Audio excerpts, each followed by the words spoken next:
I'm barely alive. Mm-hmm. Ready for another fun-filled Squatchable adventure? Sure. That'll be lots of fun. Will indeed. If you could just do that voice for the rest of the show. I could do that voice all through the show. That's right. That is awesome.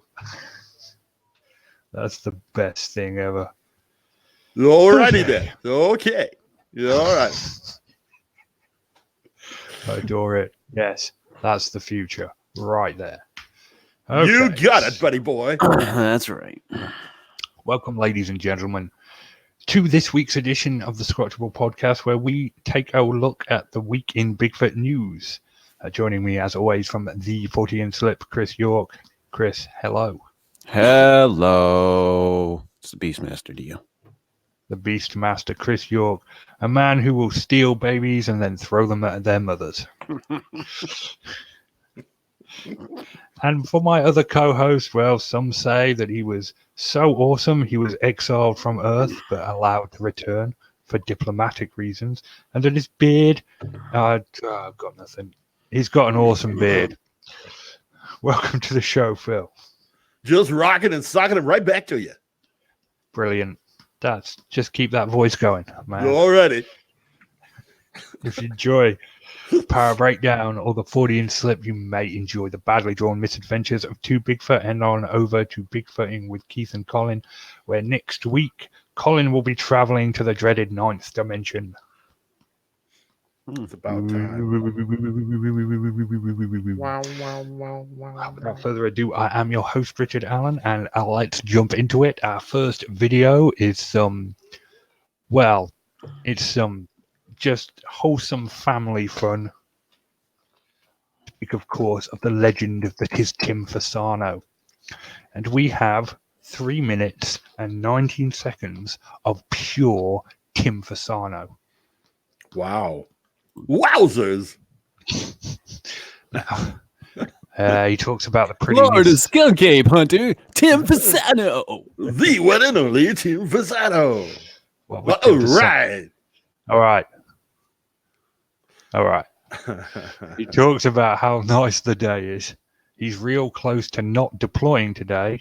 He says the vibe isn't right for the area. Then we have some of the most unnecessary things. But it is a beautiful day.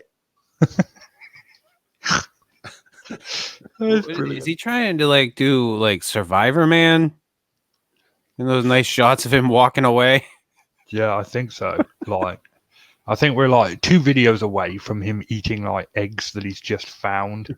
Skinning a I've been dropped here in the middle of the Florida Everglades with only a half of a motorcycle and a pair of scissors. I will survive for the next 4 days. We then have a scene of Tim staring poignantly out across the Everglades, poised for action, posture of a man. Oh, he had some fast motion stuff in that one too. He did. He was, he deploys his trail cams anyway. He decides the vibe is right. Then we have. I'm watching it right now. Oh no, he wasn't taking a piss. Then we have more unnecessary theme music. He's programmed his cameras for a 2-second lapse in between pictures when they're motion accessed. Get out of here. Did he seriously do a stop page with the what the cam is? He did, and then he realized that someone forgot to put a media card in the camera. He blames his cat. And we end with yet more unnecessary theme music. There was quite a lot of that going on in this video. Quite a lot of. I'm loving his new format. There's a new video that went up today, so we've got next week sorted. If he carries this on, Tim Fasano can be the unofficial mascot of the Squatchable podcast, and I, for one, am looking forward to that. Phil, did you watch the video? A true man of mystery. Gets me every time. It's just brilliant. No, I didn't watch it actually. Oh, no. But it's Tim Fasano. I know. I missed it completely. I mean, He's a legend. If you send me the link like a day before the show, maybe I can get around to it. But when you send me links like 10 minutes before I'm supposed to come on, it's and then I sent them to you yesterday. Oh, sure. Yeah, sure you did. All right. Check the timestamp. No. I will not prove you right. Oh, well, all right then. Okay. This next video, I'm pretty sure you watched because it's yours. I don't watch my own videos. Oh, dude, I just make them. I don't watch them. Don't watch them. Well, here we have Parabreakdown on Bigfoot Tony's Southern Oklahoma video. Not actually Bigfoot Tony's, but the one Bigfoot Tony did last week. 3 minutes and 3 seconds. That's pretty long for a Parabreakdown video. He did this one too? Yeah. Oh. Yes, he did. You point out there's only one video on the channel. Then you do stabilization and enhancements, not to be outdone by Bigfoot Tony. You point out that the kid saying "what" really loudly could be a verbal cue. Every time I heard that "what," I just thought of Link on Zelda, because that's exactly the same noise he makes. And you were just not as enamored with this video as Bigfoot Tony was, were you? No, I was not. No. You seem to think that the strides were anything an ordinary human could do. Yeah, I think so. I mean, the ordinary, let's say, teenage boy could do. Sure. I mean, because we don't know the actual size of the subject, right? But for the size comparison with the speed it's running, yeah, I think a teenager could run that quickly. Yeah. Right. That's fair enough. Chris, did you have a look at this? I was trying to watch it. Oh. He doesn't watch that shit. That stuff. I try to watch this stuff. Try. Listen, he puts the effort in. Phil, you don't understand. You don't understand what I need to do to be the Beastmaster, Steve. I mean, Phil. I do understand. Whoa. I do understand. Whoa. I do understand, Dave. Harsh. And I'm just watching now, and that looks like a person running through a field. Yeah. Don't worry about it, Dave. It's okay. Dave's not here. Yeah, and I know what it takes for you to be the Beastmaster. Make sure you call Steve Phil tomorrow night. Just to I'll picture complete the joke. But Phil didn't like this video as much as Bigfoot Tony did. And you can find his breakdown on his Parabreakdown channel, where you are back to doing breakdowns, are you not? I am indeed. I am.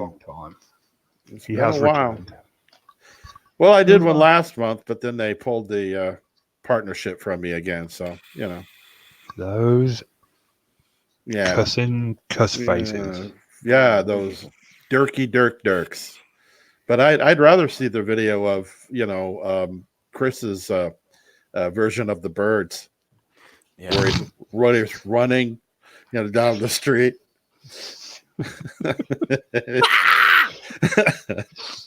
That would have been an awesome YouTube video, and you could have broken it down. He did mention though that he was hoping someone actually did capture that. I'll capture it. Yeah, I'm praying no one saw me. Nobody knew it was you. It's just kind of give you the video on the sly, some dark alley. Hey, $5. If anybody wants to know what we're talking about, you can listen to the first 10 minutes of the last Fortean Slip episode. Episode 91.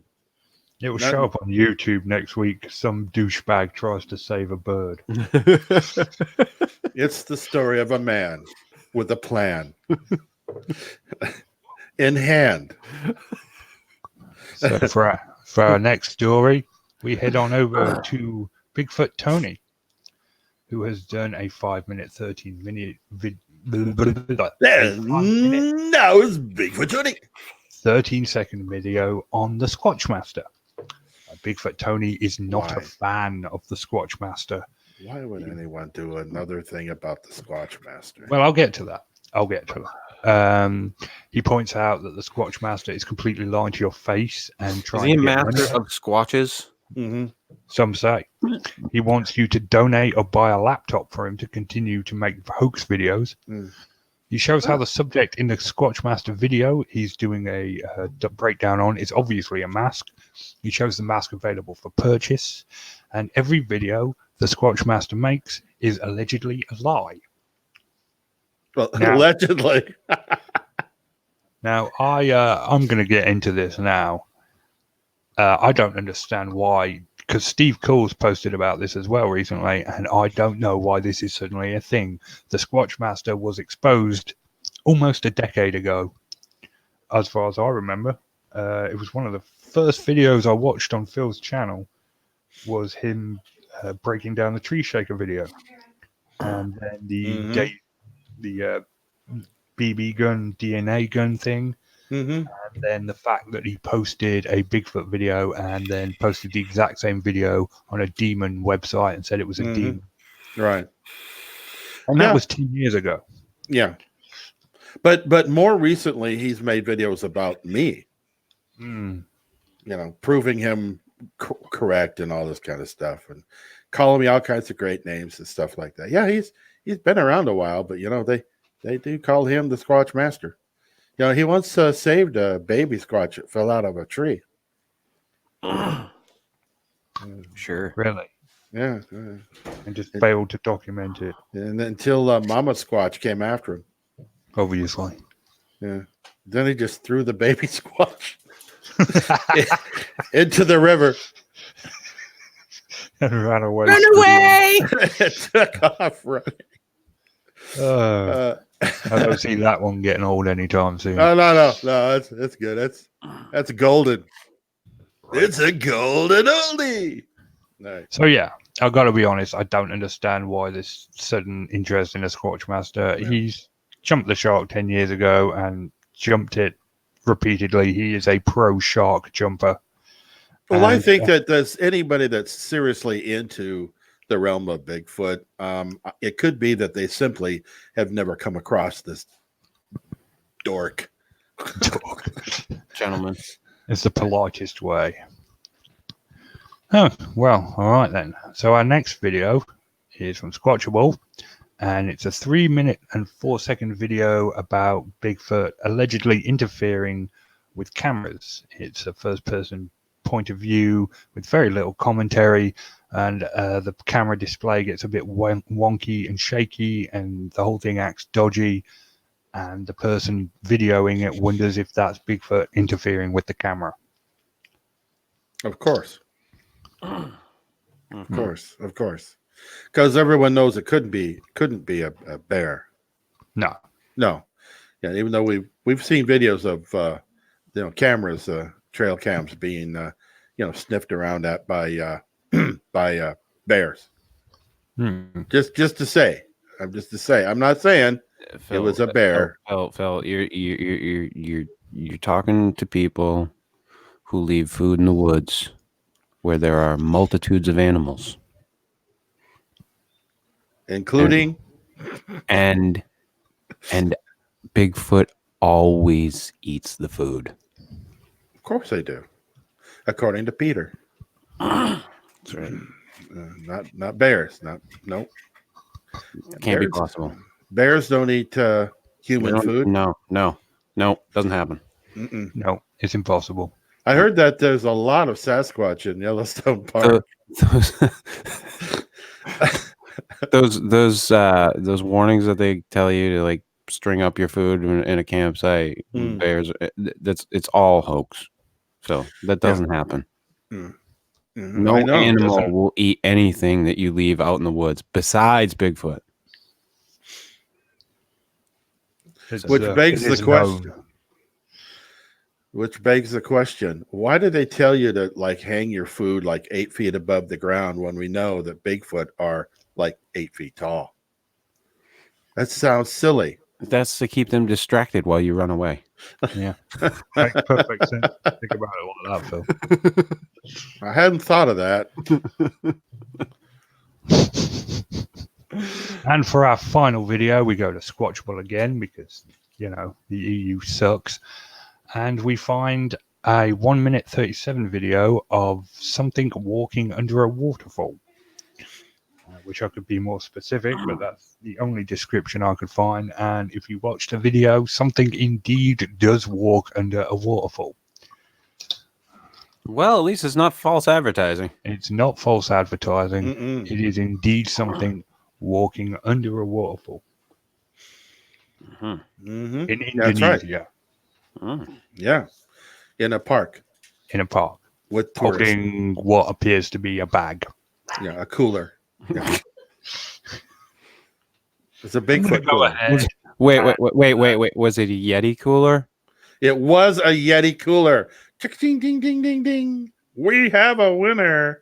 I'm going to go ahead and say that I'm not 100% sold on this one, ladies and gentlemen. By the way, I did a breakdown of this one years ago. Just saying. I'm just saying. Phil, you're on top of it. No, I've said it before. I'll say it again. You get your finger on the pulse. Okay. All righty. It's the pulse of a dead prostitute in an alleyway, but you've got your finger on the pulse. Wow. Of a dead prostitute. Brilliant. I say, can Chris call him or can Chris call him? He's got it going on, Phil. He's on top of Keep things. up your bird jokes, old man. Kids, leave the room. Oh, God. That'll wrap us up for this That was week. good fun. That was good fun. Right there. Right there. Yeah. Good, wholesome fun. Coming up tomorrow night on the Fortean Slip. What's happening? We will be. I'm sure I'll be taking tons of crap for my bird story, and we'll be talking about the Atlantis of the Sahara. Ooh, looking forward to that one. Phil, any breakdown videos in the works? Absolutely. Alrighty Absolutely. Every day on the way. It might take a couple of days for it to get there, but it's on the way. It's like UPS. It's on the way. Except I don't wear brown shorts and a brown shirt. What can brown do for you? Yeah, right. Getting down with the brown. And if you have had a paranormal or Bigfoot experience, Usually what I tell my girlfriends after they leave me. Really? You mean the ones that I check the pulse on? Sorry. Right, and if you have had a paranormal or Bigfoot experience, Matt Nat would love to hear from you. You can be reached at bigfootcrossroads@gmail.com. Hell, he'd like to hear from you anyway. He's kind of a lonely dude. Yeah, send him just an email just to see how he's doing. Just to say, hey, Matt, hey, you know. He'd especially like to hear from Ryan Redding. If Ryan Redding has any suggestions on how to improve the cryptid tales or Bigfoot evidence, Matt Nat wants to hear from you. Throw it his way. He'd love that. So that'll wrap us up for this week. We will return next week with more Bigfoot stories, despite the hopes of many. It's good night from me, and it's good night from them. Good night. Good night. Good night. I'm not going to say it this time. Really? You want to, though? I do. But, I mean, you want it to be a thing. But okay. Good night, guys.